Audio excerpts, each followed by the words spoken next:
বন্ধুরা, আমার সামনে দেখছেন একটা চার্জার আছে। তো এটা একটা ইজি ভ্যানের চার্জার। এই চার্জারটা কিন্তু কোনো পাওয়ার নাই, মানে নো পাওয়ার, একেবারে কোনো পাওয়ারই নাই। তো যে কাস্টমার আমার এখানে নিয়ে এসেছে সে বলল কি একটা শব্দ হয়েছে, শব্দ হয়ে বন্ধ হয়ে গেছে। তো আমরা এটাকে একটু লাইন দিই। আমরা এসি প্লাগটাকে ইনপুট করলাম।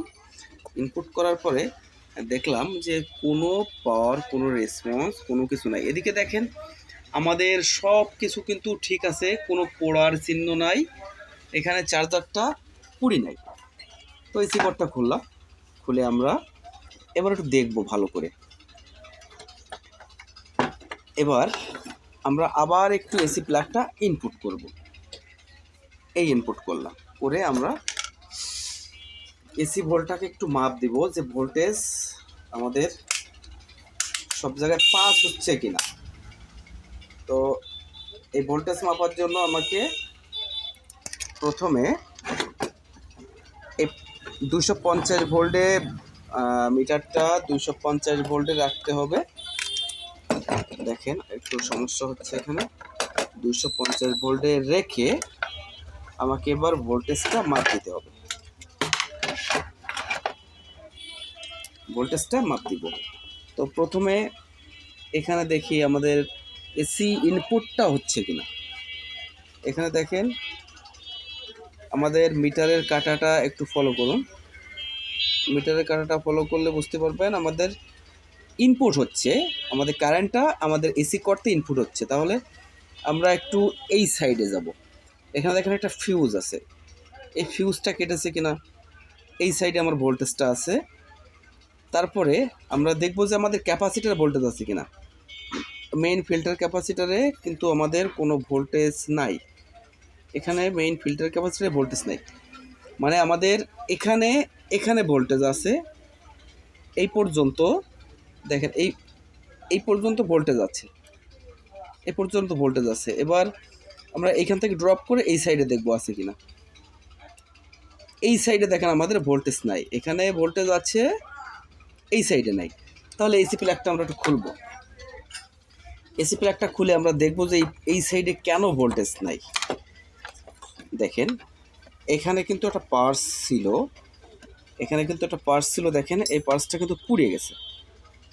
এই সাইডে একটা পার্স ছিল, এটা একটা এনটিসি ছিল। দেখেন আমি দেখাচ্ছি, এই ধরনের একটা এনটিসি ছিল। দেখেন এই ধরনের একটা পার্স ছিল। তো এখানে দেখেন খালি খুঁটা দুটো আছে। তো এটা আমরা সরাসরি এখান থেকে খুলবো। এটা কিন্তু পুড়ে গেছে, বুঝছেন। এখানে যে লেগ কয়টা আছে, লেগ কয়টাকে আমরা খুলে দেব এখান থেকে। এটাকে খুলে দিলাম, দিয়ে নতুন করে আমরা এরকম একটা এনটিসি এখানে লাগালাম। আবারও নতুন করে চেষ্টা করেন। এনটিসি লাগায়ে আমরা এবার পরীক্ষা করব। এনটিসিটাকে ভালো করে সোল্ডারিং করতে হবে। এখানে বেশ উচ্চ ভোল্টেজের কাজ, এখানে সোল্ডারিংগুলো কিন্তু আপনাকে সে মতোভাবে করতে হবে, সুন্দরভাবে।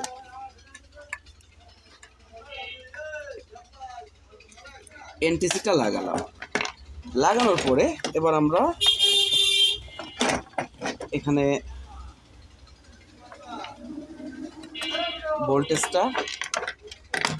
ভোল্টেজ দেখবো কি আমরা এখন সরাসরি ইনপুট করব পাওয়ারটা, দেখি আমাদের লাইনটা আসে কিনা।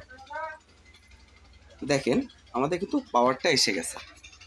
দেখেন এখানে কিন্তু সম্পূর্ণভাবে আমাদের পাওয়ারটা জ্বলছে, মানে আমাদের চার্জারটা এক প্রকার ওকে হয়ে গেছে। তো এই এনটিসিটা দেখেন, আমাদের এনটিসিটা কিন্তু এখানে ফিউজের পাশে লাগানো থাকে। একটু যদি বেশি লোড হয়ে যায় কিংবা কোনো সমস্যা হয়ে থাকে সেক্ষেত্রে এটা অনেক সময় পুড়ে যায়, কেটে যায়, একটা ওভারলোডের মতো কাজ করে আর কি। তো এটা কিন্তু পুড়ে যাওয়ার পরে এটা একটু দুর্বল ছিল, এটা বরাবরই একটু দুর্বল ছিল, যার কারণে এটা নষ্ট হয়ে গেছে, গুঁড়ো গুঁড়ো হয়ে গেছে। তো এটাকে লাগিয়ে দিয়ে কিন্তু আমি এখন ফুললি কমপ্লিট করলাম। বন্ধুরা, ভিডিওটা যদি ভালো লাগে চ্যানেলটা সাবস্ক্রাইব করতে ভুলবেন না, লাইক কমেন্ট অবশ্যই মতামত জানাবেন। ধন্যবাদ সবাইকে, ভালো থাকবেন।